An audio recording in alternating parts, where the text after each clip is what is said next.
Hello mga kabis! Bago nagsimula ang wedding ceremony, naghanda muna ako ng espesyal na detalye para sa event na ito, watermelon carving na magsisilbing dekorasyon sa venue. Maingat kong inukit ang bawat detalye, dahan-dahan para lumabas ang tamang hugis at lalim ng design. Hindi ito minamadali dahil bawat hiwa ay may epekto sa kabuuang itsura ng artwork. Sa ganitong mga okasyon, maliliit na detalye ang nagbibigay ng kakaibang ganda sa selebrasyon. At para sa kasalang ito, nais kong magdagdag ng simpleng likhang sining na magbibigay ng mas eleganteng ambience sa lugar. Matapos ang proseso ng pag-ukit, makikita ng final design. Mas malinaw ang mga linya, mas buhay ang itsura, at handa na itong maging bahagi ng dekorasyon sa espesyal na araw na ito. Isang maliit na bag, pero may malaking bahagi sa kabuuang pagdiriwang.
your commitment to God and to one another.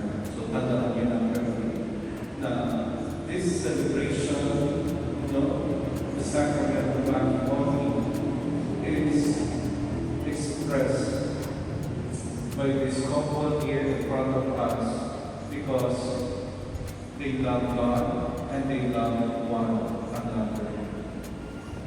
There's a story, may mga sa isang parokya na yung mga pag may schedule na kasal, ang mga husband, ang unang pangutana, pag lumabot sa unang pangutana sa kasal, pila ang bayad sa kasal. Nung pakasal, ang pangutana ng pila ang bayad sa kasal. So, pinipari na ano na siya, no?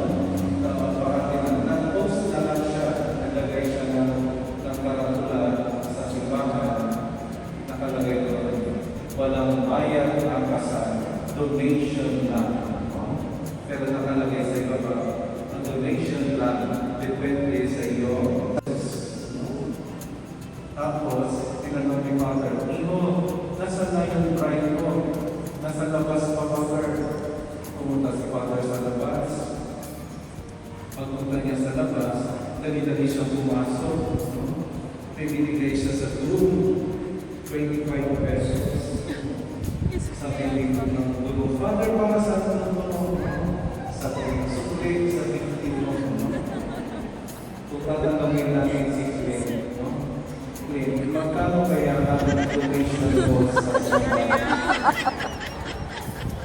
Joke lang.